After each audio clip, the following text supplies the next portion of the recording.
This is a classic in the world of zombie TV series. Just 1 month after the virus outbreak, zombies have become the dominant force in the world. With no rule of law and moral constraints, surviving humans begin to distrust and fight each other for resources. How far will the Madison family go as ordinary people? Let's delve into Season 3 of Fear the Walking Dead. Last season, Nick led his community to join the military, only to be greeted by a massacre of soldiers. Nick and the injured Luciana were captured. Madison followed clues to a refugee camp to find Nick but was unexpectedly taken by these soldiers. They were taken to this so-called refugee camp, which exuded an eerie atmosphere. The entrance was littered with human body parts. After arriving at the military base, Travis was taken away separately. Travis was brought to a dimly lit factory where screams and gunshots could be heard at any time. Then Travis was locked in a room where many others like him were also imprisoned, and he unexpectedly saw Nick. Nick also opened his eyes and saw Travis. However, they dared not make a sound to avoid attracting attention and being taken away. Beautiful women always receive special treatment. Madison and Alicia were taken to an office,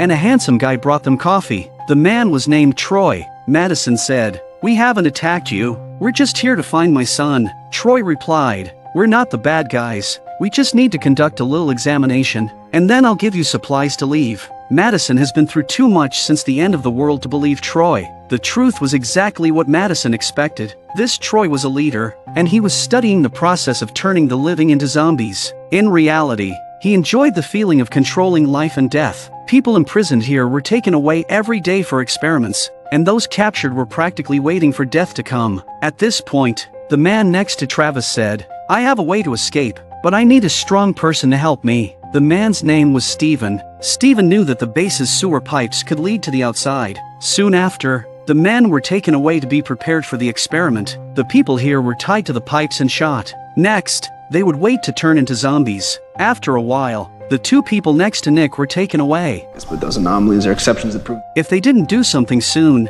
Nick would be next. Travis deliberately talked to them. "What's the point of what you're doing? You're just slaughtering unarmed civilians." Travis intentionally provoked the two soldiers because the two people who had just been killed were about to turn into zombies. Travis volunteered to take Nick's place for the experiment. Naturally, the two soldiers became interested as they had never seen someone willingly sacrifice themselves. Just as they were untying Travis's hands, Travis fought back. Nick and Steven rushed from behind, pushing one of the soldiers into the arms of the zombie. The four of them seized the opportunity and quickly escaped. However, more soldiers outside started chasing them. To cover Nick and the others' escape, Travis stayed behind. Steven tried to open a manhole cover to go down but was grabbed by Nick, who let Luciana go first. Just as Nick had gone down into the sewer, Steven was killed. The soldiers didn't chase after Nick but threw Steven's body down and sealed the manhole cover. When Troy learns that his men are dead, he doesn't allow Travis to return to the lab because it's such a cheap shot.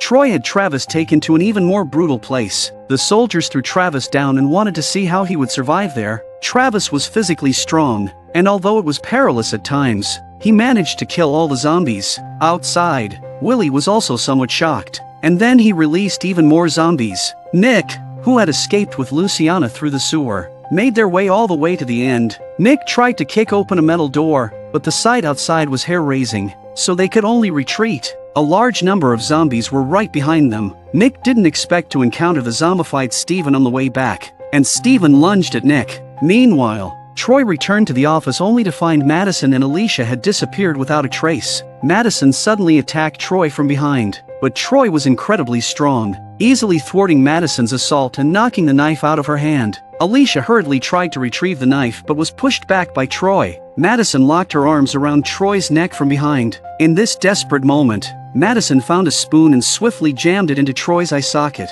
Now Troy was firmly in her grasp. As long as Madison applied pressure, Troy's eye was doomed. Madison instructed Alicia to go find a vehicle, and with Troy as her hostage, she set out to locate Travis. While Alicia was searching for car keys, she heard noises from the sewer and rushed in, only to find her brother Nick. At that moment, the zombie was on top of Nick. In a dire situation, Alicia tossed her knife down. Luciana, despite her injuries, picked up the knife and dispatched the zombies. But right after, two soldiers appeared behind Alicia. Simultaneously, Madison was surrounded by soldiers. Troy told her, "Your man is already dead." Madison was visibly agitated at this point. Please, let my brother go. Jack!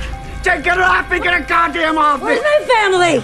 Please, I know my brother well enough. Where's my family? I don't know. Where are they? I don't know. I know my brother well enough to know he brought this on himself. Jack! I know that. Just. I just want my family back. Okay, all right, okay. If you let him go, I'll get you what you need. I will find your family. Then Troy's brother showed up, which helped calm Madison down. It turned out that all the soldiers here were under the command of the two brothers, with Troy being the more twisted one. Troy revealed the location of Travis. They quickly arrived at the pit to search for Travis. Travis was covered in blood but unharmed. Upon seeing Troy, Travis wanted to kill him. I found Nick. He's here. Mom! Oh my God.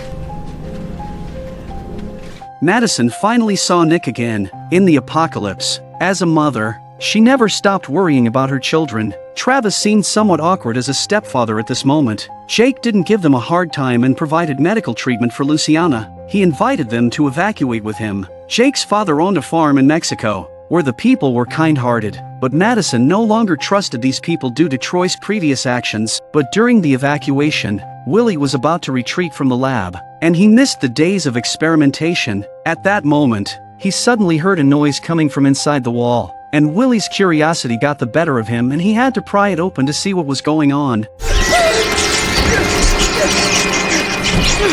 Just as Willie thought it was just a rat, a zombie inside grabbed him. The zombies also started to come out towards the military base. In just a few minutes, the base was overrun by zombies. Madison fought off zombies to cover everyone's retreat. Travis had no choice but to take Alicia and Luciana on Jake's helicopter for evacuation. Nick was helping his mother fight off zombies, and soon they were surrounded. Just then, gunshots rang out, and Troy came to the rescue. There were simply too many zombies, so Madison and Nick had to leave in a car, once again splitting up the family. However, their destination was Troy's father's farm. Oddly, Troy didn't appear to hold any grudges. The convoy and the airplane quickly exited the military base, heading towards Jake's father's farm. Travis looked despondent on the plane, perhaps missing his son. Perhaps he felt that his life had lost its direction, and now he just hoped to reunite with Madison at the farm. But without warning, the unexpected occurred. The plane was flying through the night sky, only about 20 minutes away from the farm, when it suddenly shook, and several bullet holes appeared. They knew they were under attack from the ground. Travis was unfortunate to be shot in the neck. Fearful of turning into a zombie and endangering Alicia and the others, he opened the plane's cargo door and fell out while he was still conscious. Soon, Travis disappeared into the night. They say Travis was a saint, but he did it all for his family, even Madison's family, who were not related to him. The plane crash-landed in a valley due to the malfunction. Alicia still held onto a glimmer of hope that Travis might still be alive. She couldn't fathom why someone would attack them without reason. In contrast, Madison and the others in the car had a smooth journey to reach the farm. They never expected that Travis and the others hadn't arrived yet, and Madison couldn't help but worry. As they looked at the farm with its vast fields and armed patrols, they couldn't help but think it was an ideal refuge. Before long, an elderly man approached them and struck up a conversation with Madison. It turned out he was Jeremiah, Troy and Jake's father and the owner of the farm. He warmly welcomed Madison and her son. To Jeremiah's surprise, Madison and Nick's face didn't have the same look of gratitude that others had when they came here. Jeremiah didn't know what his son had done at the border. Jeremiah found them a place to stay. However, Nick couldn't trust the people here. He couldn't forget how the people from the community had been killed. The next day, Jake and Alicia finally arrived at the farm on foot. Madison was overjoyed to see her daughter, but she soon realized that Travis hadn't returned. Madison felt like her emotional support had crumbled. Luciana, severely injured, had fallen unconscious, and the doctor warned that she might not make it. Troy said that Luciana might mutate if he took her in, and said that he was ready to kill Luciana with his pistol. Nick says, "Let me see her off myself." Then Nick took the gun from Troy's hand and aimed it back at him. Tensions escalated between the two sides. Eventually, Jeremiah persuaded them to allow Luciana inside for treatment but made Nick promise that he would ensure Luciana wouldn't harm anyone after turning into a zombie. Luciana was then taken to the medical room for treatment. Meanwhile, Madison sought solitude. She concealed her grief and silently vowed to eliminate any threats and protect Nick and Alicia. Madison will put away her weakness just so she can keep her children alive. The only comforting news was that Luciana's condition gradually improved. Alicia, unable to contain her emotions any longer, burst into tears in her brother's arms. She had watched her stepfather sacrifice himself in front of her, and Alicia had been trying to conceal her grief. The siblings had initially wanted to comfort their mother, but Madison had already steeled herself against the sorrow. Having lost her husband, Madison didn't wallow in despair. Instead, she became more determined to survive on the farm and gain control of it. However, due to the death of the helicopter pilot, the people on the farm blamed Madison's family for everything, and they faced constant exclusion. Madison, however, refused to back down and insisted, "My husband was a victim too. What we need to do now is find the person who attacked the plane." But the others were not quick to forgive. Even while waiting in line for food, they criticized Madison's family, calling them freeloaders. This only strengthened Madison's determination to stay. When a dangerous mission came up, Madison volunteered without hesitation. Troy couldn't stand the presence of Nick and Luciana. Madison directly approached Jeremiah,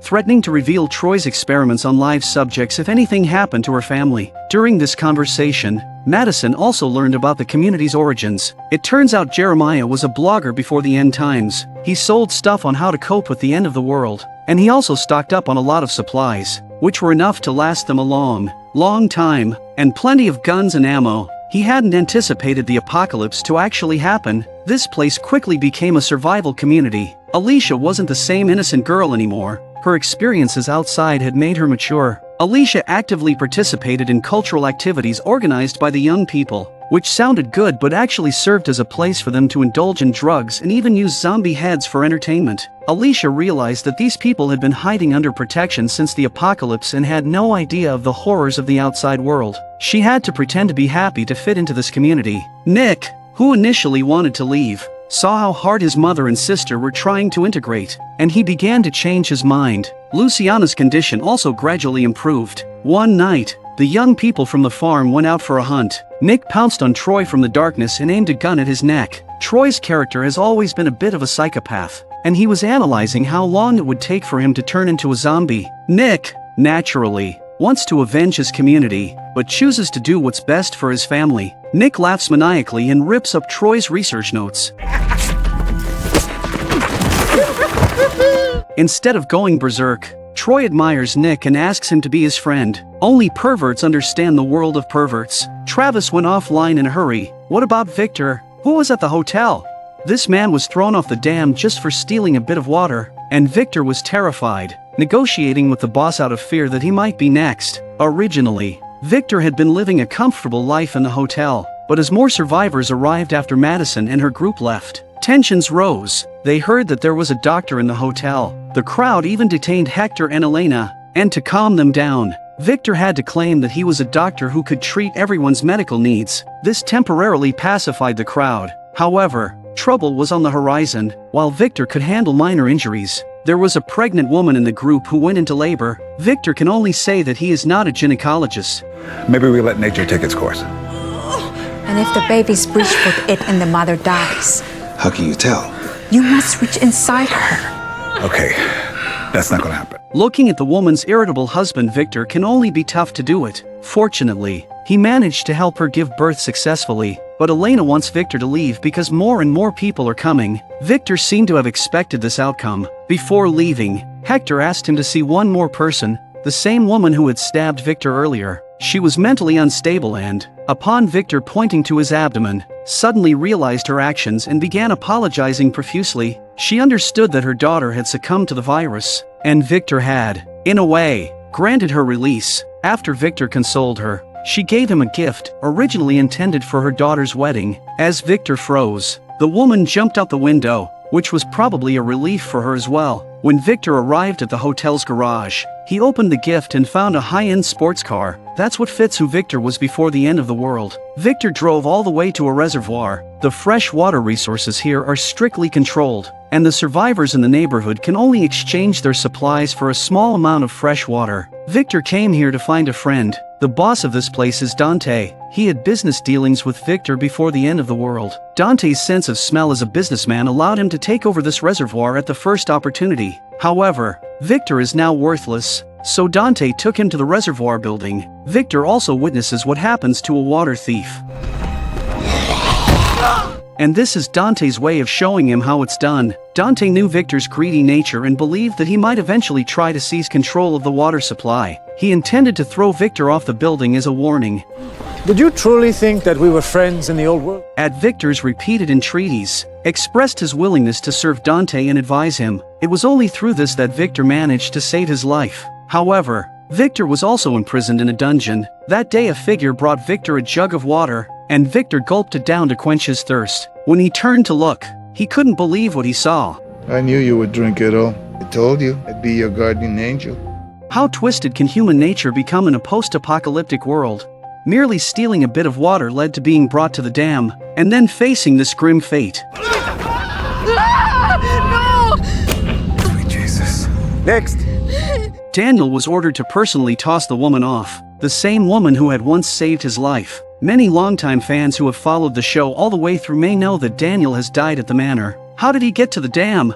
Daniel, a 60-year-old man, was originally a barber at a barbershop in Los Angeles. When the zombie virus broke out, Daniel took his daughter and followed Victor to the manor. In his younger years, Daniel had been a military officer, his hands stained with the blood of countless lives. In his later years, he lived burdened by guilt and self-blame. Daniel often experienced hallucinations, and one day he set fire to the entire ranch, consuming all the zombies within. When Daniel came to his senses the next day, the entire estate was dead in the fire. Daniel's hands are stained with more lives than he can count, even as he believes his daughter and Madison, among others, have gone up in flames. Daniel can only drag his burned body along, and without food and water his body can barely hold on any longer. In a small town, he was pursued by a horde of zombies and sought refuge beneath a car. At the brink of being bitten, a man named Efren rescued him. Te ves medio traqueteado, hermano.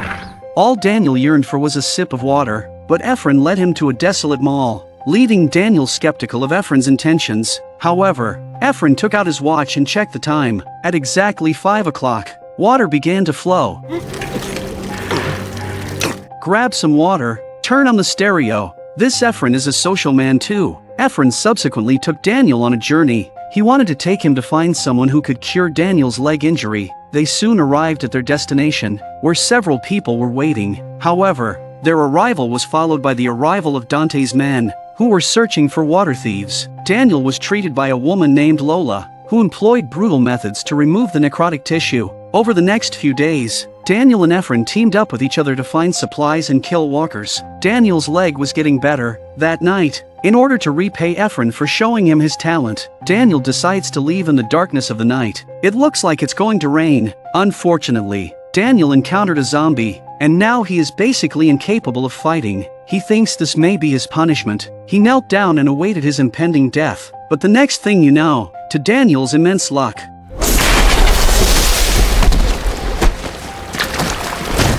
but he also fainted by the river. After the torrential rain, 2 workers were clearing the dam's drainage channel when Daniel suddenly sat up, startling them. Fortunately, they had kind hearts and didn't turn him in, or else Daniel would have faced the same treatment as a water thief. They subsequently contacted the woman in charge of the water source, who turned out to be Lola. It turns out that Lola released the fresh water to Efren and the others. Daniel was then assigned to work at the dam, helping with maintenance and cleanup. One day, while dining in the cafeteria, Daniel encountered Dante, the leader of the dam. Almost everyone in the room stood up as a sign of respect, except for Daniel, who remained unmoved. Dante's men promptly approached, looking for trouble.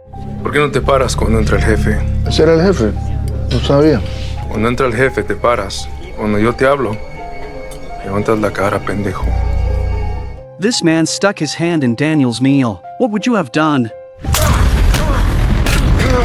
Daniel's attitude was very strong. At this point, the boss, Dante, entered the scene, his interest piqued by Daniel's ferocity. Upon learning Daniel's true identity, Dante forcibly pried open Daniel's lips, revealing a marking inside, a mark that identified him as a member of the elite assassin squad trained by the Central Intelligence Agency, the Shadow Team. Dante, who ruled the dam, recognized a need for someone as ruthless as Daniel to deal with water thieves. He offered Daniel assistance in locating his daughter in exchange for helping him deal with the water thieves. Subsequently, they set out to find a thief, and Daniel knew that the thief in question was none other than his good friend, Efren. They tracked down a clue leading to the mall with a water source but found no one there. Está seca.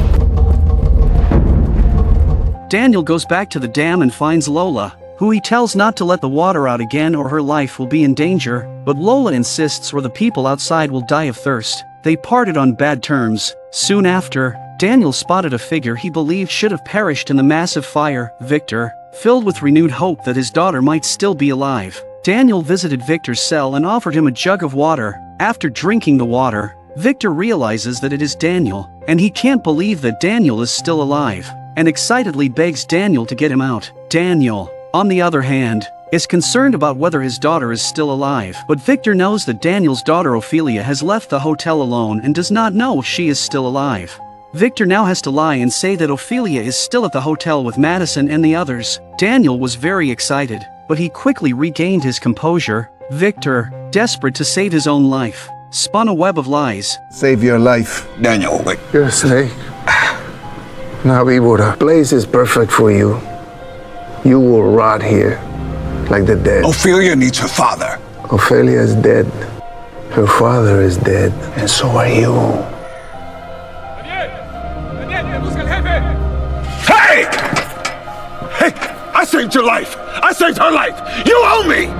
Shortly afterward, Dante summoned Daniel to deal with the captured water thief. Daniel was stunned to see that the thief was Ephraim, but he had to feign ignorance. Otherwise, even Lola would be executed. Dante knows that Daniel used to be an assassin, so he asked Daniel to show some harsh methods to force Ephraim to reveal the mole who cooperated with the water thief. In order not to arouse suspicion, Daniel can only endure the pain in his heart to torture Ephraim. Just when Dante told Daniel to do it, Lola couldn't stand it any longer and admitted that she was the mole. Anyone who steals water will be thrown from the dam. 4 people, including Victor, were to be executed. Daniel was the executioner. The first man was thrown straight over the dam by Dante, and Lola panicked. It's not the death that's scary, it's the waiting for it. Daniel hesitated to push his savior off the dam. Venga, Daniel.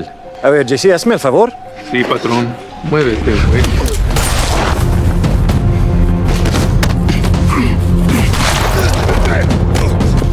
Dante is still trying to convince Daniel with his words, but he's dealing with a cold-blooded killer who used to be in the CIA. As a result, the control of the reservoir fell into the hands of Lola and Daniel. The next day, Daniel asked Victor to take him to the hotel to find his daughter. Victor had no choice but to stick to his lies. However, when they arrived at the hotel late at night, they found the place had been overrun by zombies. Victor has no choice but to tell the truth, but Daniel doesn't believe him anymore. This Victor lies so much that Daniel intends to leave Victor to his own devices. Then Daniel drove away. Whether Victor would survive became a mystery.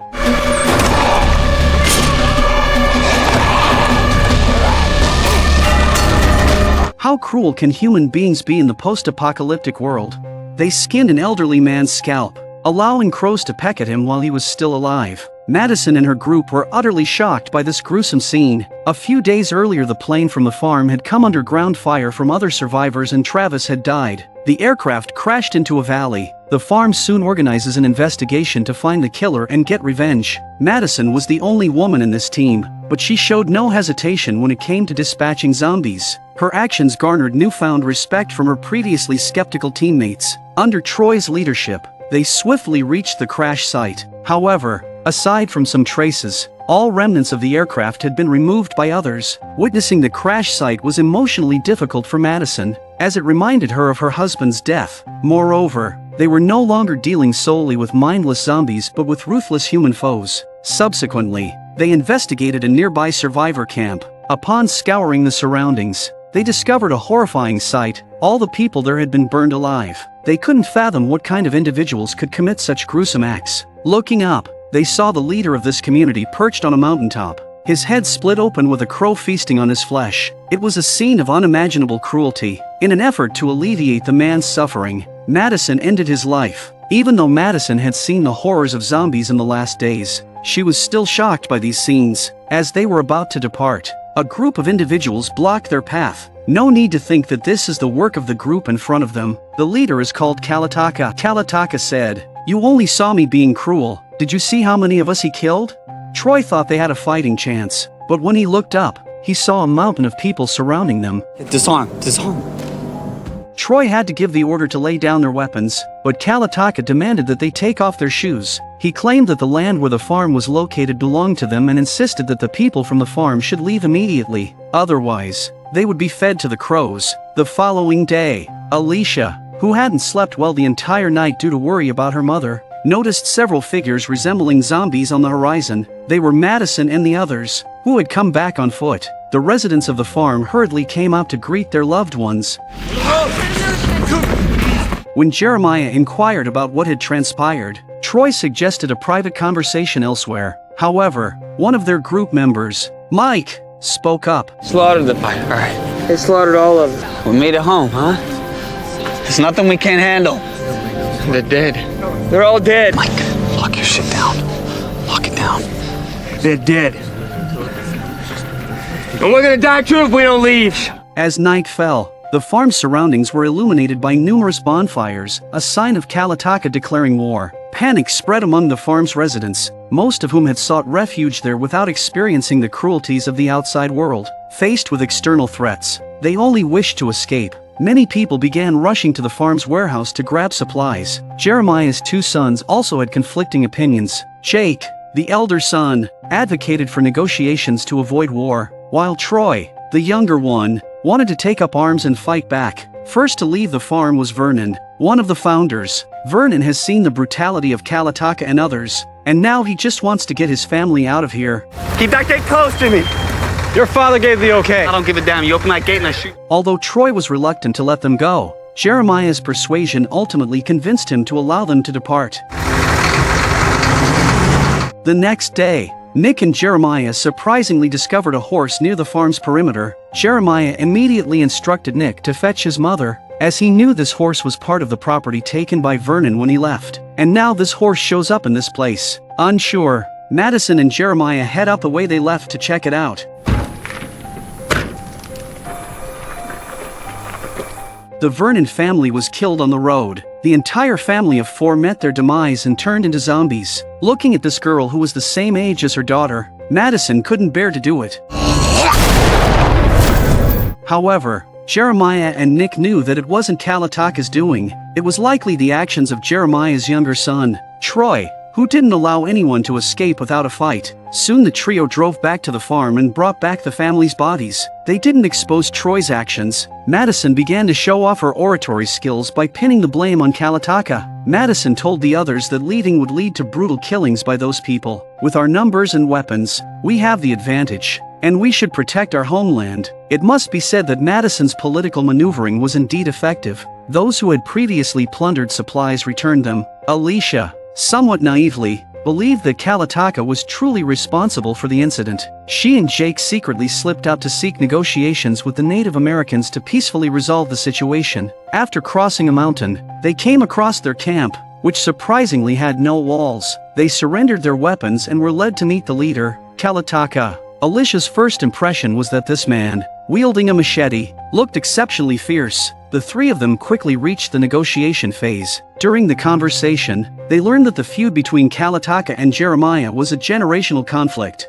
and the land in question had originally belonged to the Native Americans. However, they had suffered unfair treatment. Jake made it clear that he was dedicated to a peaceful resolution and didn't want war. Chief Kalataka isn't quite as unreasonable as he seems, and is willing to make a deal with Jake. At this point, Alicia noticed someone. It was Ophelia, the same person who had left the hotel earlier, and Daniel's beloved daughter. The two of them quickly began to catch up. Ophelia claimed that the Native Americans here were good people. Alicia questioned how they could be considered good when they had killed a family just 2 days ago. Ophelia retorted that there had been no missions for a few days, so how could they have killed the people on the farms? Alicia fell into deep thought. Soon Jake and Kalataka's negotiations ended amicably. That's what Jake wanted to see. A peaceful resolution to the feud. Alicia voluntarily stayed behind as a hostage. Jake returned with Ophelia to negotiate with Jeremiah. As long as they could convince Jeremiah to accept the terms, there would be no need for a war. When Jack returned to the farm, Madison and Nick confronted him about why he had left Alicia there as a hostage. Jake insisted that Alicia was in no danger. Alicia wasn't being held captive. Kalataka took her on a tour of their repairing aircraft. As Alicia looked at the bullet holes on the plane's surface, she said, "When you attacked this aircraft, I was up there too, and you killed my family." Kalataka didn't apologize. At that time, they believed that everyone on the plane was from the farm. As Alicia delved deeper into understanding, she discovered that these people were not villains. They were mostly just defending themselves and fighting back. Alicia, instead of being held captive, was treated with courtesy. However, in her mother Madison's eyes, Kalataka's team was a group of irredeemable savages. Madison was deeply concerned for her daughter's safety and sought out Troy to secretly organize a rescue mission for Alicia. Troy, who had a penchant for violence, was initially hesitant due to his father's delegation of the matter to Jake for negotiation. However, Madison assured him that she would support his bid for control over the farm in the future. You, me, Nick, a few of your guys, we slip in, we bring her back. Bring the whole tribe down on her head. And? Don't you want that?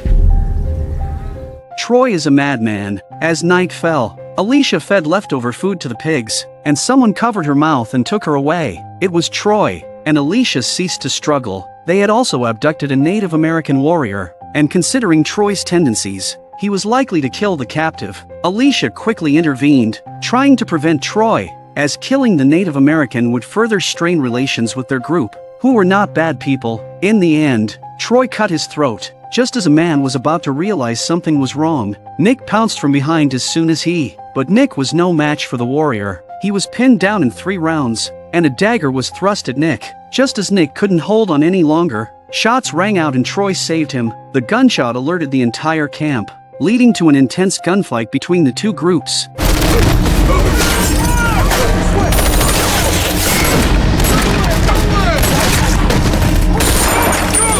Madison drove over to meet them, and they eventually retreated without incident. However, 5 or 6 of the Native American warriors lost their lives in the confrontation. Upon returning to the farm late at night, Jake and Jeremiah were furious upon learning of the incident. What was once a peaceful situation had turned chaotic. Place to make the call. I made a deal with that guy. Against your father's wishes. To save all of us. He played you.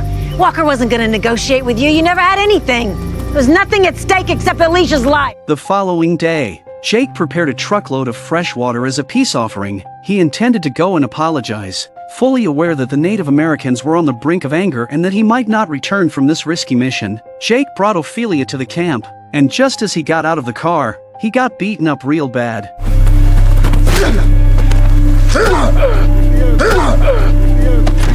Kalataka demanded that Jake pay the price for breaking their agreement. He sliced open Jake's forehead and intended to feed him to the crows in a brutal manner. At this point, Jake resigned himself to his fate.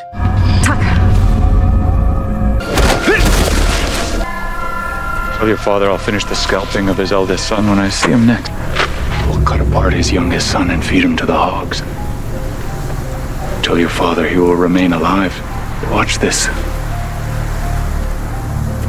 Before we burn him. The following day, a motorcycle arrived at the farm's gate, bearing a white flag and leaving a person behind before quickly departing. Ophelia explained that they suspected her of revealing their camp's secrets, leading to the successful attack. So they dumped me back here to fend for myself. To prevent further Native American attacks, Troy had to step up his patrols next. Will the farm hold? Will Madison destroy the community again?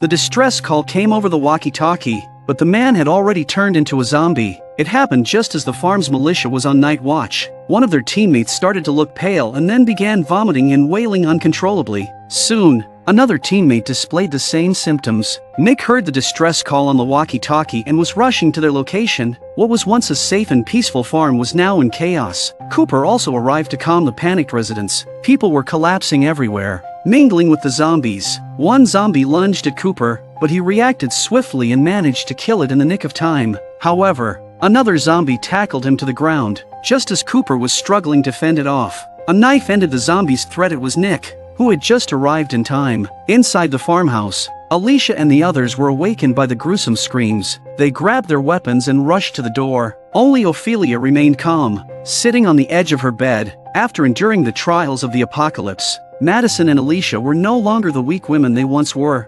dispatching zombies with ease. Madison saw that her son was unharmed and breathed a sigh of relief. Just then, Nick noticed Ophelia leaving the house and instinctively called out to her. However, Ophelia paid no attention and ran toward the farm's outskirts. After a moment of contemplation, Nick realized that Ophelia was behind all of this. As he was about to chase after her, Nick suddenly knelt to the ground and began vomiting, displaying the same symptoms as the others. Madison had no choice but to leave Alicia to take care of Nick while she went to fetch Ophelia. By the time Madison caught up to Ophelia, she was in a car. About to start the engine, Madison smashed the car window and began attacking Ophelia. Madison couldn't allow anyone to harm her son. The zombies on the farm were finally cleared by morning. Many others were still sick. The initial theory was that Ophelia had put some kind of poison in the coffee. Jeremiah saw the man lying in the hospital bed turned into a zombie and shot him. Now, the farm's militia was reduced to just Troy. The immediate priority was to identify the nature of the poison. Nick was now running a fever. Madison was willing to do anything for her son, and she decided to negotiate with Kalataka at the Native American camp. She told Ophelia that they had once taken her in his family and cared for her, but now she had put Nick's life in jeopardy. Ophelia admitted that she thought the poison would only incapacitate people, not take lives. Madison held Ophelia hostage and met with Kalataka. Clark. Hello. You killed my husband, now your pets poisoned my son. The ranch broke the parlay, not me. Listen. I told you when we met. You bought into a lost cause. The others are... I don't give a shit! Do you care whether you live? Oh, I'm happy to die. Take you with me.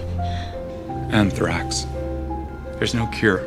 Madison's heart was heavy as she knew how deadly anthrax could be. Kalataka did not give Madison a hard time. He admired her courage and determination. He told her that if her son were 19 years old, he might be strong enough to survive this. Kalataka knew that Madison didn't care about the farm. She was only thinking of her family. He advised her to leave the farm as soon as possible, in a world overrun by zombies. Brown people. There's no use for you on the ranch. This old man had killed many Native Americans and seized their land to establish a farm. Now, the descendants of these Native Americans were ready to reclaim their ancestors' land, surrounding the farm and preparing for an attack. Inside the house, Madison and her family held a small meeting. Alicia and Nick both realized that they had chosen the wrong side. Jeremiah's family wasn't what they appeared to be. The Native Americans were the most reliable allies. Alicia also discovered her mother's dark deeds. In order to gain favor, she shifted the blame for the deaths on the Native Americans. He was innocent. All your talk about family... I know it's hard to understand. It's impossible to understand! You're just like them.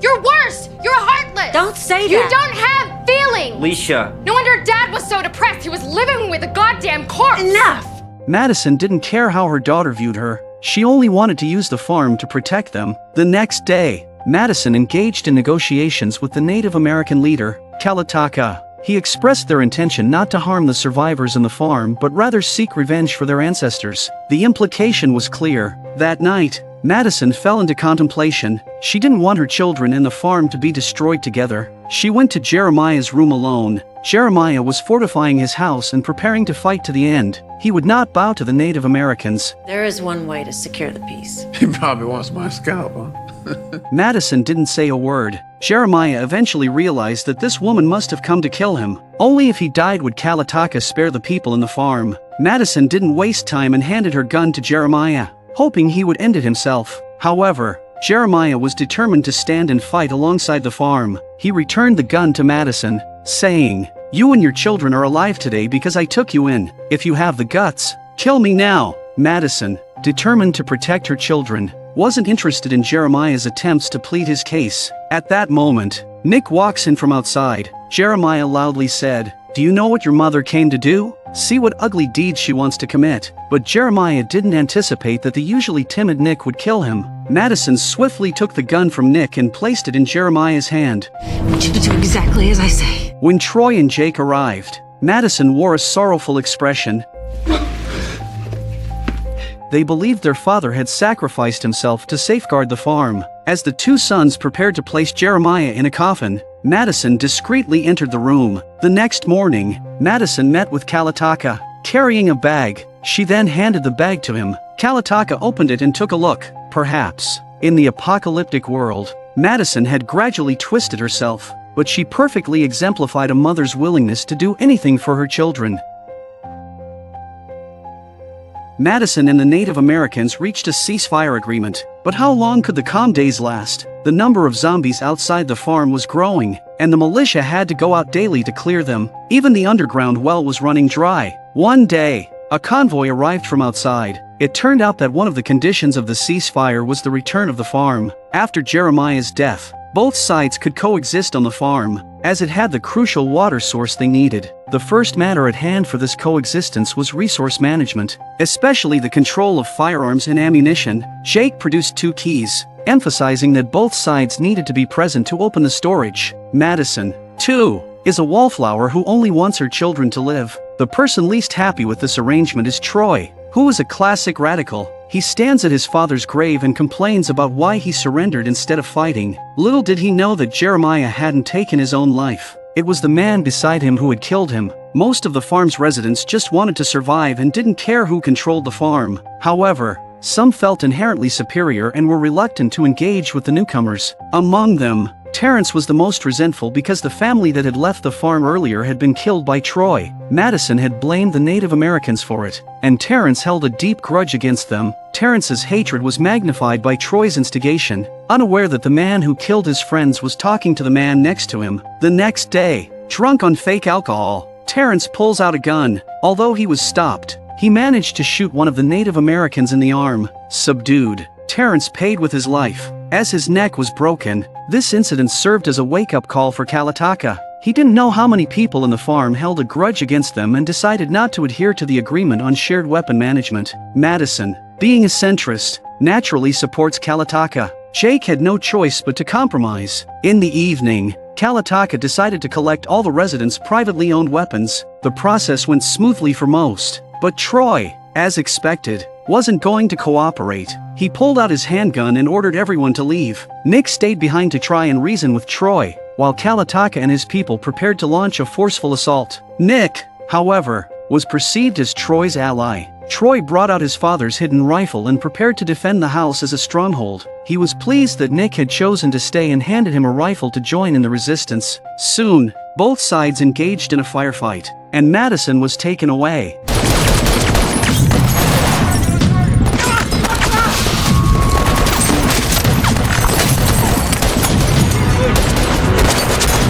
Nick stood trembling in the middle of the house. A Native American approached, ready to kill Nick, but in a critical moment, Troy intercepted the strike with his hand. Troy then fought and retreated to the second floor, where a rifle was also hidden under the bed. Nick was still trying to persuade Troy, but Troy was not afraid but very excited. You're the last person I thought would have my back. It's good to have company. I don't want to die. Yep, you may have backed the wrong horse. Think about your brother, man. This place, your father. Are you ready? No.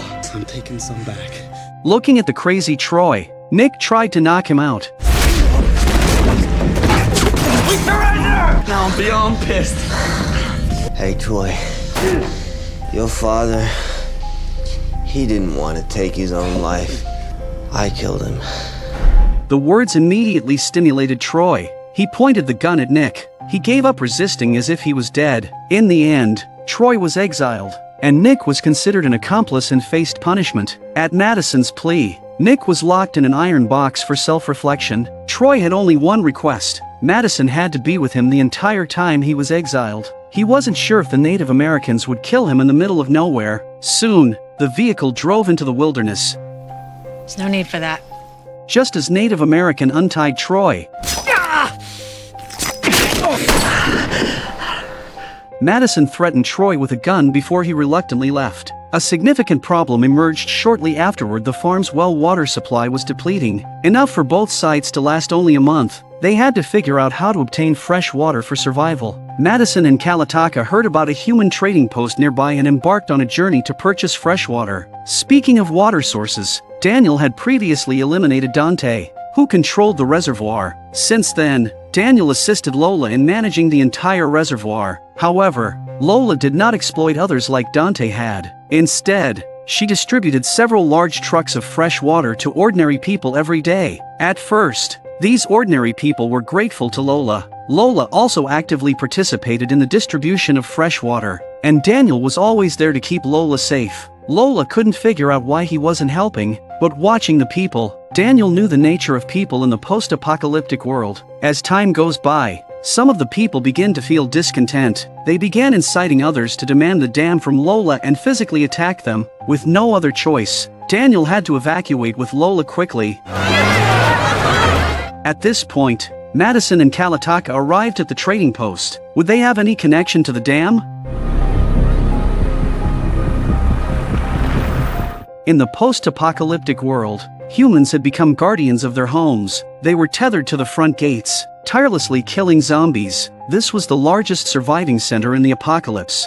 Madison and Kalitaka had come here solely to acquire a water source. There were strict rules, and money had long become worthless. To enter, they had to surrender their weapons and provide an item for evaluation of credit. The cashier had clearly taken an interest in Madison's satellite phone. In the end, Madison traded the phone for 2 days of staying at the trading center. Upon entering the trading center, the familiar atmosphere washed over them. It was the liveliest place they had seen in the post-apocalyptic world. Armed personnel were present everywhere, and people traded as if they were in the Middle Ages, using items for exchange. Even a motorcycle sparked a fierce competition. There were even special services. A young man expresses his faith through tattoos. Only in the evening did they inquire about where they could trade for fresh water. When they heard they needed 30,000 kilos, the woman said she could only come up with half of that, and what would you give them in exchange? Kalitaka produced his chips, pre-apocalypse silver coins, and assured her he had plenty. The woman's attitude changed drastically, and she became interested in cooperating with them. Just then, Madison unexpectedly heard a familiar voice, a man being thrown to the ground. As she got closer, she realized it was Victor, whom she hadn't seen in a long time. He was being led away by 2 men, clearly in trouble. Madison couldn't ignore her good friend's plight. However, they weren't pushovers, and the man quickly got the better of her in a fight. Luckily, Kalitaka was there in time to back her up. Horseback warriors are not for the faint of heart. The 3 of them swiftly fled through the streets, following Victor into a small room. Madison's first question to Victor was, "How did you get into so much trouble here?" Victor had no choice but to tell her the truth. He made the same mistake that all men make. He owed the rulers a lot of money and couldn't get out of here. The next morning, Kalitaka, disguised, continued trying to find a seller. He had no interest in dealing with bystanders' lives and wasn't going to use their resources to rescue Victor. However, he was quickly caught by the 2 men from the previous night. Madison asked what they would do to her friend, and the man coldly replied that he would have to repay his debts. Victor was now tied up. Madison finally realized that the people tethered at the gate, constantly killing zombies, were those who hadn't repaid their debts. Watching Victor being taken away, Madison fell silent. While the supplies in her possession might save Victor, they were the bargaining chips for exchanging fresh water. Kalitaka had also renegotiated the trade with the woman, and they could return to the farm with fresh water as soon as day broke. But Madison couldn't be happier. She went to the gate and watched Victor, who had his right foot bound, as he was released from the handcuffs. It's the passing zombies he has to deal with. The next day, both parties gathered at the gate for the trade. Kalitaka opened his chest, revealing that the box meant for the silver coins was empty. He looked embarrassed. Victor at the gate kills one zombie after another, but is soon surrounded by more and more zombies. Just then, bullets pierced through the zombies' heads. 2 men rushed in to rescue Victor. It was clear that Madison had stolen the silver coins to buy Victor's freedom. You killed everyone at the ranch for this waste! No, Taka, I saved Victor here. He's got a permanent solution. I do? You're gonna take us to this dam, get us all the water we need. Kalitaka watched this woman, momentarily unable to speak, while there was someone they knew at the reservoir, Daniel. As soon as he saw Victor, he would definitely kill him. At the end of the road, a truck approached, and in front of them were countless zombies. They're the same Madison and Kalitaka who went with Victor to find the reservoir. Victor dropped an electronic device, which attracted the zombies to the roadside. The truck crashes through the abandoned vehicles on the road. They reached a parking lot with a horde of zombies still following them closely. Victor looked around, and Madison didn't understand why they had come here. Finally, Victor pushed aside a car, revealing the entrance to an underground pipeline that led to the reservoir. On the other side, Lola and her group were delivering water to ordinary people every day. These people, initially grateful, had turned hostile and were pressuring Lola to hand over the dam, even resorting to violence. Do you remember Efren in the car? He is the true embodiment of a saint. They finally managed to escape the crowd and return to the dam. Efren was still blaming Daniel for using a gun. As a former hitman from before the apocalypse, Daniel understood the harsh realities of human nature. Just then, Daniel seemed to have noticed something. A figure appeared near the pipeline, and without hesitation, Daniel fired his gun. When he gets closer, it's Victor the liar. Hijo de puta. It's me. No, it's okay. Daniel, thank God you're alive. Thought you burned in the fire. I'm better now. Ophelia? She's alive, Daniel. Daniel was relieved to hear that his daughter was still alive. Daniel believed everything Madison said. With Daniel's help, they made their way to the dam. They looked at the huge reservoir and wondered. Daniel and Lola seemed to be caught in an argument. Finally, Lola and Madison began to talk. Madison says we can trade you fuel weapons for fresh water. Efren, who was nearby, panicked. The last thing he wants to do is to use violence to survive. And he rushes to warn Lola. Lola spoke up. We don't have any extra water for you. Madison feels strange too. You have so much water. Lola remained firm, saying they had no surplus to offer. Madison said, I know you've just been attacked. It's only a matter of time before they come for your stuff. We can provide weapons and even men to protect you. However, the negotiation fell apart, and Kalataka left angrily. That night, as they watched Victor looking relaxed, Kalataka confronted him. He asked Victor if he found the situation amusing and reminded Victor that they could have bought water and left if it hadn't been for him. Kalataka threatened to evict people from the farm if there was not enough water. Victor finally realized the seriousness of the situation. Madison found Lola again. Lola said that people were starting to have a problem with it. If I give water to outsiders again, they'll start a rebellion. Madison advised Lola, as a leader, to be a bit more ruthless. Victor also tried to find a solution from Efren's side. After just a few conversations, Victor is confused. He was the most naive person he'd ever met. You would think that people would be grateful that you bring them water. They wouldn't bite if Daniel didn't shoot. He's against Daniel's use of violence. Victor is speechless. He had no right. The people are thirsty, scared. He's paranoid. Why should he be paranoid? He thinks the people are plotting a takeover. He tries to convince Lola. I keep her mind clear. Dissatisfaction breeds dissent, and dissent leads to revolt. You not wanting Daniel to be right does not make him wrong. There are those who want chaos, but violence begets violence. What would you have Lola do? Open the floodgates. Let the river flow to the people.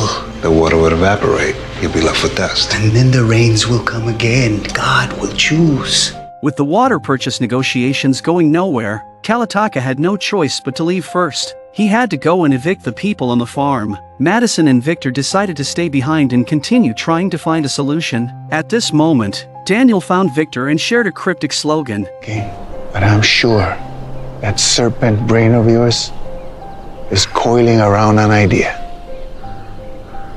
I don't know what you're talking about, old man. Whatever it is, if it benefits both of us, I'll look the other way. Bajo la reina de la... He knew that Victor, a shrewd individual, would understand the message. Just as Madison was losing hope and preparing to leave, Victor suddenly grabbed her and led her back. The shockwave of the explosion destroys the fence, and Madison gives Victor a meaningful look before starting to kill the zombies. Lola also looked on in disbelief. Outside the walls, a voice could be heard. ¿Oyes? Abajo la reina del agua. ¿Oyes? Nos están probando para ver cómo vamos a reaccionar. Y el próximo ataque será peor.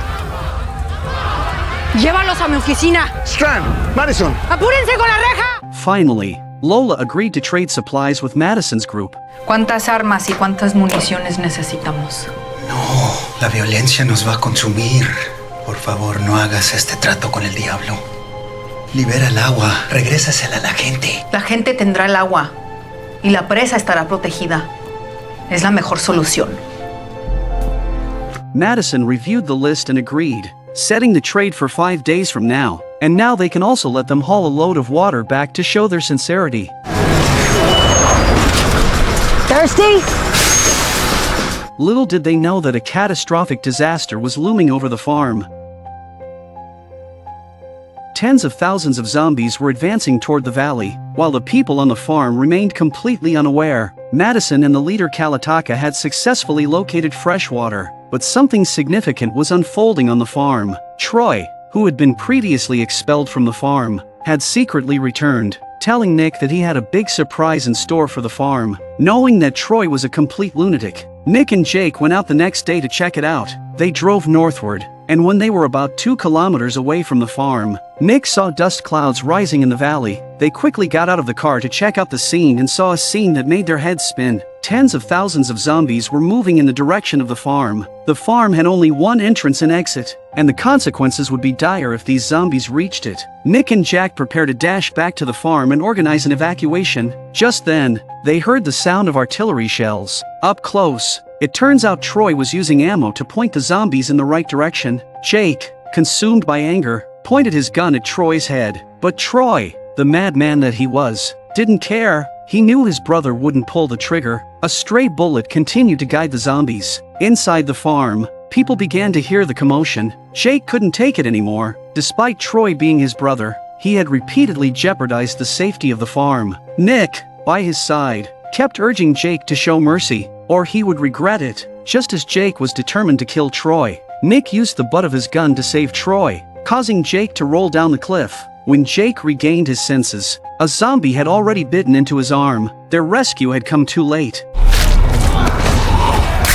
Jake's heart was filled with despair at this point. Even Troy was stunned. He had never intended to harm his brother. Nick finally thought of a solution. They had to amputate Jake's arm to prevent the virus from spreading. The ensuing screams echoed through the sky. Nick and the three of them were heading back to the farm at full speed, and Jake has passed out. The situation was now beyond their control. At the farm, the residents noticed the distant swirling yellow dust. It's too late to evacuate, so we have to hold on. Under Lee's leadership, the elderly, children, and women took refuge in the underground basement, while those capable of fighting armed themselves. Confronting the zombie horde head-on would result in the farm being razed to the ground. Lee came up with a plan. They would use vehicles to isolate the farm, forcing the zombies to move westward along the road. Armed individuals would hide behind the cars to deal with any zombies that strayed from the horde. As expected, the zombies arrived at the farm, and everyone stood ready in silence, not daring to make a sound. Predictably, the farm's main gate crumbled like rotten wood in front of the zombie onslaught. Alicia couldn't help but gasp as she watched the approaching horde of zombies. The zombies were indeed moving forward as everyone had suspected. However, when the zombies got closer, the cars began to shake violently, as if they might collapse at any moment. Soon, zombies started crawling out from underneath the cars. Dealing with the smaller group of zombies was still manageable for the survivors, but the commotion attracted even more of them. One of the cars started shaking violently, and it was shoved horizontally about a meter before crashing down. The zombies quickly poured into the farm. Alicia had transformed from the high school student she once was into a relentless zombie killer. Dispatching zombies was as easy as slicing through vegetables, and she had gradually developed a leader's aura. Alicia organized the survivors to retreat towards the storage room. However, Cooper was tackled by 3 or 4 zombies on the way. He had already sustained numerous bites, and when he tried to end his own life with a pistol, he realized he had run out of ammunition. Alicia could only endure the pain and end the lives of his teammates. The farm had completely fallen, and they quickly took refuge in the underground storage room. The survivors inside anxiously watched the constantly noisy door, but luckily, it was exceptionally sturdy. Nick, who was watching from the hilltop, was also brainstorming. Jake had bled to death due to his severed arm, and Troy had to painfully put a knife into his brother's head as he turned into a zombie. At Nick's urging, the two of them decided to figure out a way to rescue the people trapped in the basement. The only option was to detonate the fuel depot to attract the zombies and open the warehouse to rescue them. There's always something special about two crazy people together. Nick fires a stray bullet, and the zombies are instantly distracted. Troy quickly drove towards the fuel depot, plowing through the zombies that blocked their path, a sight that thrilled Troy.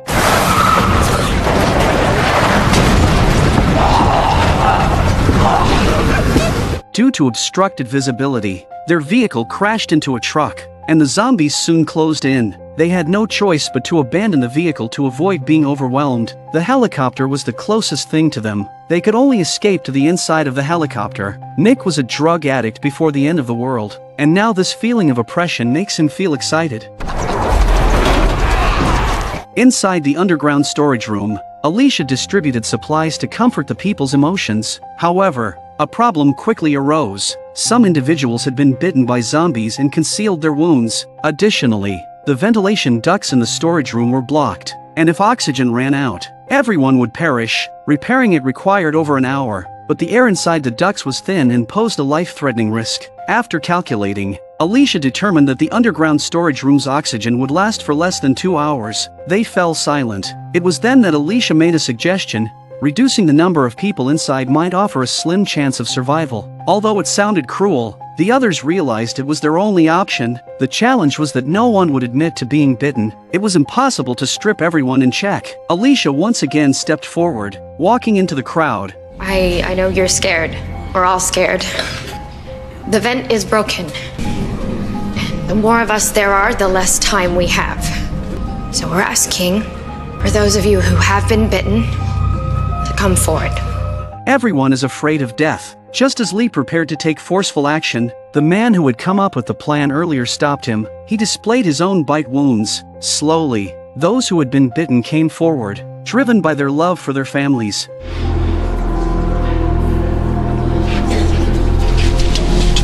Then, the action began. Lee and Ophelia were tasked with clearing the ventilation duct, while Alicia stayed behind to handle the infected individuals. There were over a dozen people who had been bitten. Alicia told them that the painkillers she had could make them unconscious. Each person lowered their head, fully aware of what would happen after they lost consciousness. The first man was taken to a cubicle and sedated, and then Alicia took care of him with a dagger. It was the first time Alicia had done something so horrific, and the internal turmoil nearly broke her, but she couldn't stop once it had started. In no time, the room was filled with bodies. An hour had passed, and inside the ventilation ducts, Ophelia and Lee faced difficulties due to the lack of oxygen. They could only move slowly. All the survivors were now suffering from oxygen deprivation and falling to the ground. Death just a matter of time. When Alicia woke up again, she saw a figure in the corner of the room.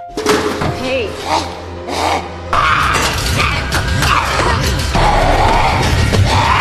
After a violent fight, Alicia is once again in a coma. Unbeknownst to her, more people had turned into zombies and risen. Inside the duct, Ophelia had finally reached the end. It turned out a zombie was stuck in the fan. Lee supported Ophelia on his shoulder to deal with the zombie. Just as Ophelia grabbed the zombie, Lee passed out due to oxygen deprivation. Zombies were pulled down by Ophelia. With the fan spinning again, the ventilation ducts started working, with fresh air now flowing. Alicia woke up once more. However, all the previous survivors had turned into zombies.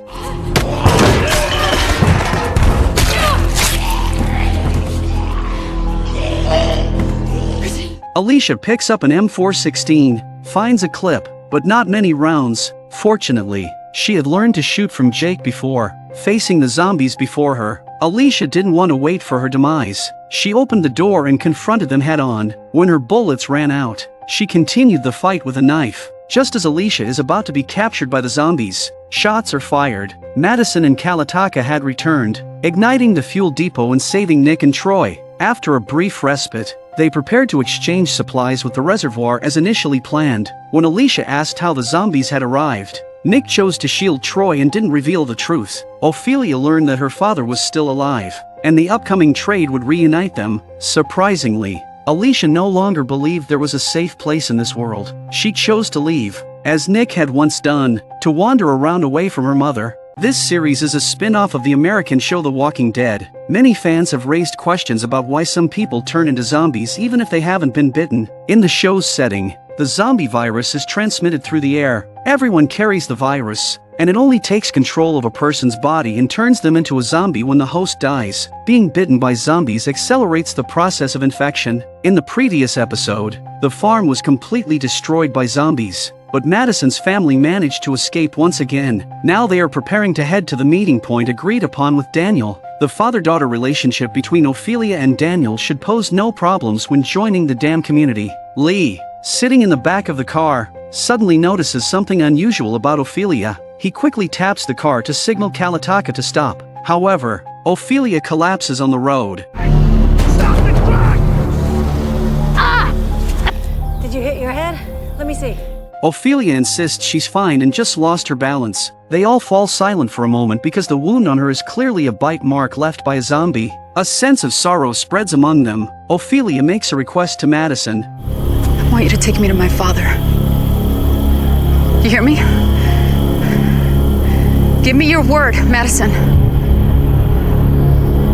I will. I promise.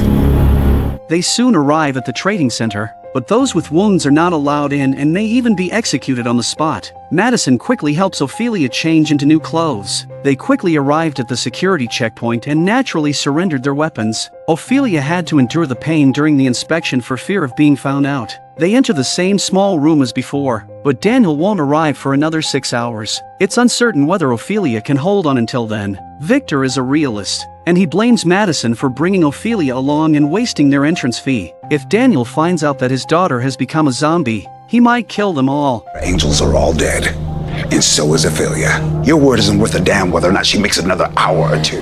The only thing worth anything anymore are resources. You keep squandering what little we've got. You expect charity from a butcher, he will not offer you that. Are you afraid of him? Is that it? Fine. We'll wait and see what Daniel does when you show up to pay for water you don't need with a dead daughter and empty hands. By the end of the night, the time for trading had finally arrived, and thankfully Ophelia had held out until now. Sitting on the steps of the trading place, Ophelia felt the cold, but Daniel was nowhere to be seen. After a while, a car arrives, but Ophelia has already lost consciousness. No. Please, Ophelia. Madison chooses to face Daniel alone. Just listen for a minute. Ophelia. Ophelia. What kind of sick joke is this? What happened? Answer me! Daniel, God. Ophelia, she saved us, but she got bit. I'm so sorry. Get away from us, or I kill you. Perhaps making Daniel believe his daughter was already dead in the first place was the best course of action. Giving him hope and then shattering it is undoubtedly the most painful. He must now deal with his own mutated daughter. To be honest, in the apocalypse, people like Victor are the ones who are most likely to survive. He can betray anything for his own benefit. Something that he wants. Something that I can give him.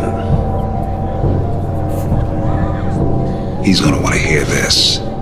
Living without hope in a post-apocalyptic world is the worst. After the destruction of the farm, Alicia no longer believes in the existence of an absolutely safe place. She's grown weary of constantly searching for the next survival base. Saying goodbye to her mother, Alicia sets out alone to find the meaning of life. Nick, as the older brother, doesn't feel comfortable with Alicia, so he takes his best friend, Troy, and follows her. Alicia stuck to her guns despite Nick's urging. She said, "I know you're at the dam. I'll find you when I figure it out." Nick and Troy have no choice but to head to the trading center and reunite with their mother. In a post-apocalyptic trading center, Nick showed Troy what insanity was all about and opened up a whole new world for Troy. Nick manages to procure 2 pills that can provide an exhilarating high. Initially resistant, Troy eventually gives in to Nick's persistent requests and takes one. Nick didn't think it was enough, so he asked around and found another great place. They then enter a bar that seems like a haven for addicts, a place where Nick feels right at home. He approaches the bartender,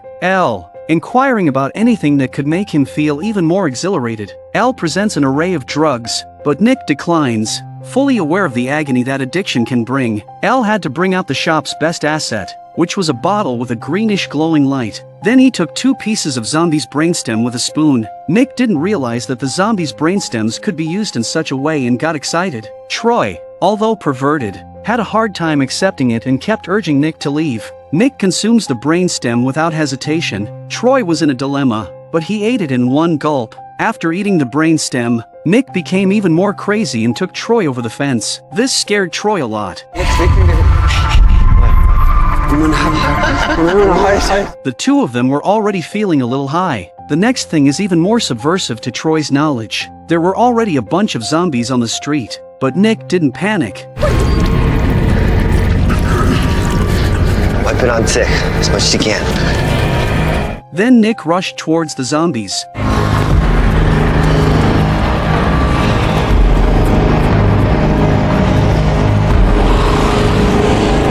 The zombies didn't seem to feel their presence, and Troy was stunned. The following day, Madison at the trading center is preparing to gather her belongings when Daniel arrives. He said he carried his daughter on his back all night and then buried her under an olive tree. Daniel is a resolute and composed individual who understands that Madison is not to blame for what happened. He acknowledges that Madison was there for Ophelia in her final moments. Daniel formally invites Madison to join them at the dam and allows her to bring along the others. However, Nick informs his mother that he wants to stay for a while longer, unwilling to let go of the intoxicating lifestyle. The next day, while drinking, Troy observes a peculiar scene at the trading center. People are organizing boats and equipment. Approaching one of them, Troy strikes up a conversation. Fun's over. What the hell? Been talking to some people and these proctors. They got big plans. They're planning to attack the dam.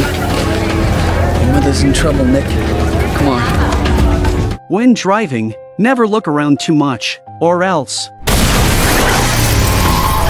Alicia was immediately hit by the shockwave and felt dizzy. Diana realized they were under attack and urged Alicia to quickly exit the vehicle. As expected, 5 or 6 burly men emerged from another car. Diana's fighting prowess was so impressive, she took down a man in 3 tries.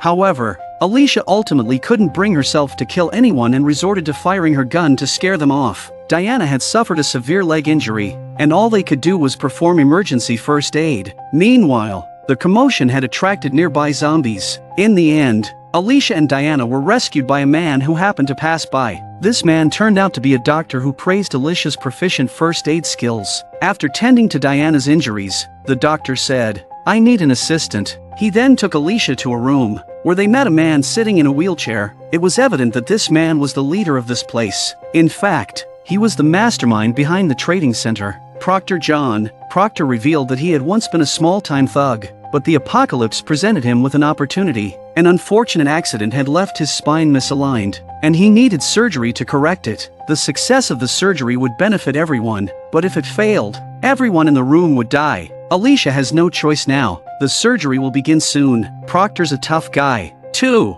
He'll operate without anesthetic. Alicia's role was to engage Proctor in conversation to divert his attention. The doctor began making incisions into Proctor's skin, and as he winced in pain, Alicia quickly started a conversation, even holding his hand to provide comfort. Alicia's unique conversational skills began to endear her to Proctor, who started liking her more and more. Fortunately, the surgery was successful, and Proctor regained sensation in his legs. Proctor now had a great appreciation for Alicia's performance and expressed his desire to keep her by his side. At that moment, one of his henchmen entered the room to report that everything was prepared for the attack on the dam. On the other side, Troy and Nick inadvertently overheard news of the trading center's plans to attack the dam. They rushed to the reservoir to inform everyone. Lola suspected Proctor's intentions. He surely aimed to control the dam and exploit its people. Ultimately, Daniel decided to resist Proctor's plans. While Madison believed in preparing for both scenarios, they rigged the area around the dam with explosives.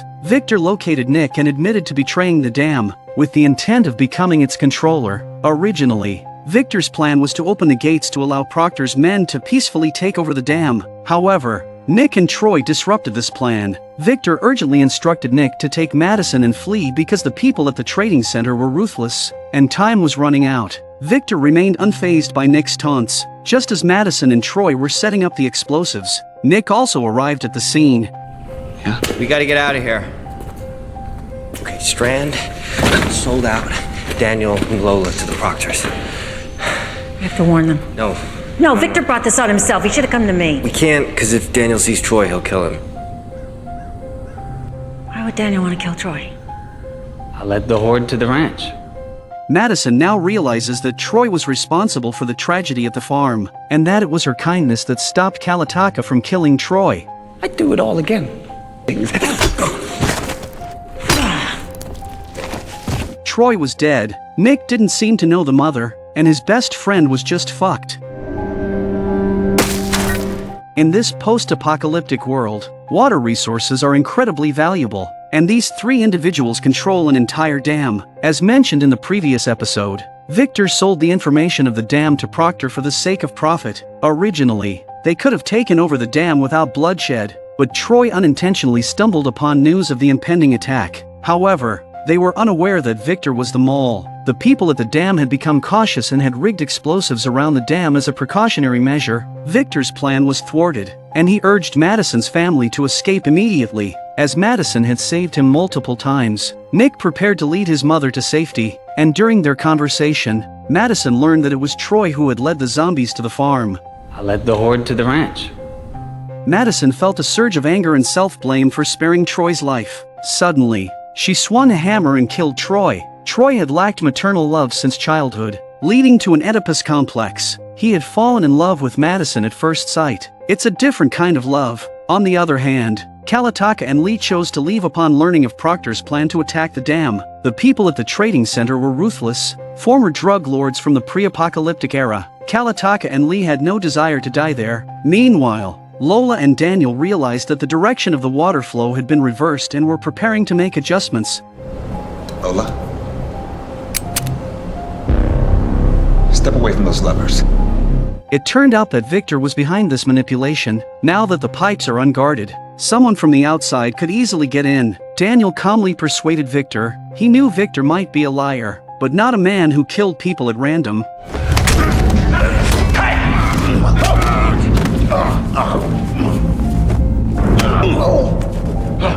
Although Daniel was skilled, he was past his prime and found himself at a disadvantage in their dispute. The next thing he knows, Daniel is moving again, and a bullet has passed through his face.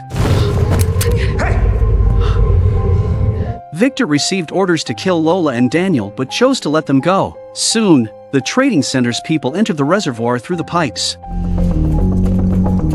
Madison and Nick were about to leave when they encountered the trading center's men, causing them to hastily flee. These individuals believed that Victor had everything under control and that all they needed to do was take over. However, they unexpectedly encountered fierce resistance from the dam's personnel, resulting in a heated gunfight where no mercy was shown.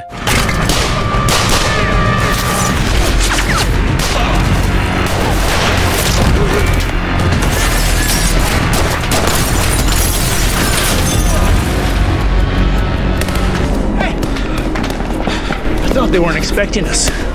The Water Queen and her general are dead.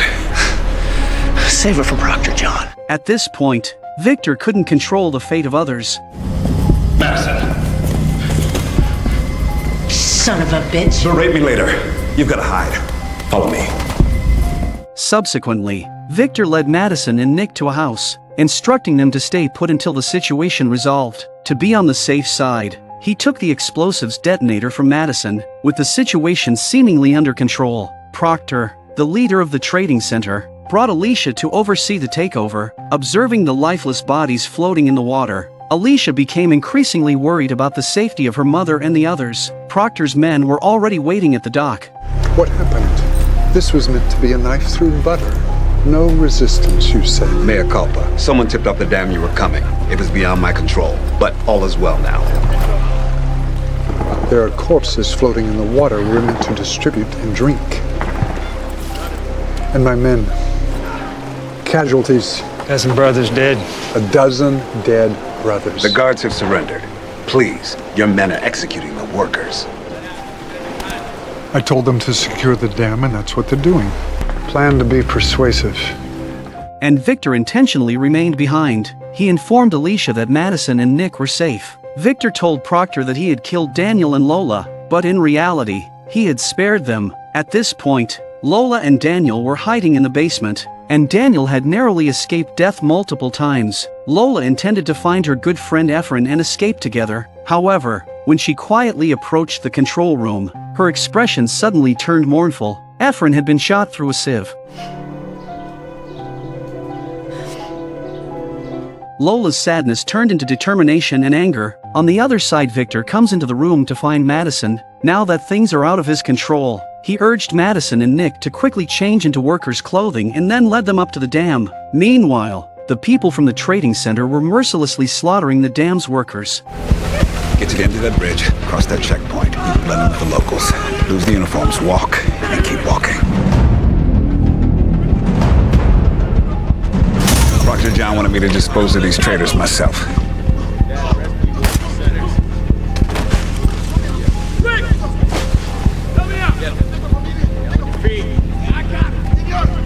How do we find Alicia? You don't. Take the gun and hide yourselves in town. I find Alicia, get out of here. We could just find her now and take her with us. I thought this out, Nick. This is the best I can do. Can't leave her. I don't have a good feeling about it. If there's no accident, there's bound to be one. Lola, filled with anger, started shooting at the attackers. She despised these executioners who were killing innocents. She never expected to survive this ordeal. However, it doesn't take long for Lola to be pierced by a bullet, and the person who kills her is none other than Proctor, who has just arrived. Proctor was seething with anger, and Victor's earlier assurance that he had killed Lola and Daniel seemed like a lie. Now, a few more of Proctor's men had been killed by Lola. Victor's been beaten up, too. Shut up, darling. Alicia's pleas fell on deaf ears as she was merely a pawn in Proctor's hands. Proctor also got to know the family briefly, and he learned that it was Nick and Troy who made the inquiries. Is your friend here, Nick? No, he's dead. My mom killed him. Wow. Really? You killed your son's friend? It was more threat than friend. Ultimately, Proctor decided that this family was a destabilizing factor and opted to eliminate them all. The first to accept death was Nick. After bidding farewell to his mother and sister, Nick surprisingly hugged Victor. Safe travels. In the end times, it's so cruel that the weak humans are like meat on the chopping block, and that's when Victor decided to do something about it. There's an end game here, Proctor. One on which you did not plan. You really do talk too much. Lola and Daniel didn't have enough guns to defend the dam, so they wired it with explosives. Bullshit. Top to bottom, C4 to build the dam, C4 to take it down. Take his tongue already. Unfortunately, Proctor doesn't believe in Victor's bullshit. Victor was about to show his hand when the original detonator disappeared. The scene was very awkward for a while. You got a hole in your pocket?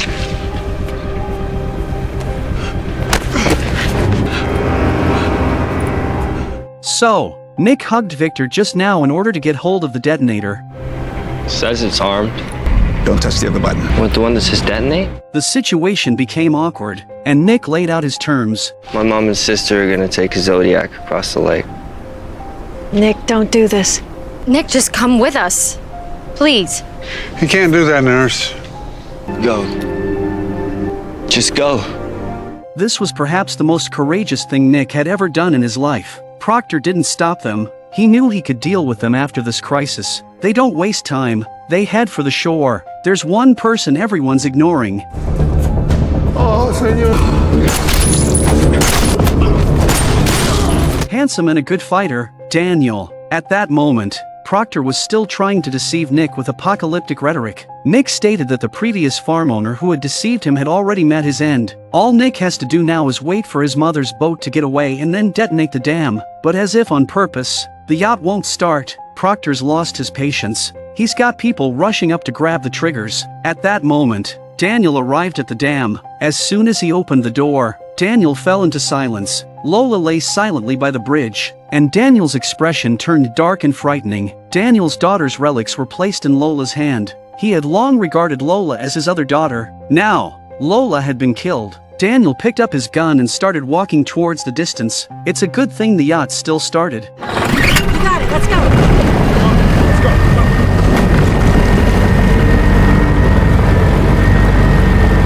Just as Proctor's men closed in on Nick, a shot pierced his head. However, the people on the bridge couldn't locate the shooter. It was Kalitaka and Lee, who had left earlier but returned to lend a hand. Proctor, after all, is a veteran of the game and is calm and collected. Madison and the others are not out of the explosion range. Nick is afraid to detonate.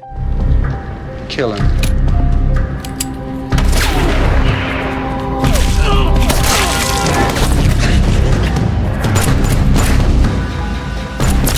Then, a figure also carrying a gun came over. It is Daniel to take revenge. Seeing that Madison had moved a safe distance away, Nick activated the detonator, resulting in a deafening explosion that reverberated throughout the dam.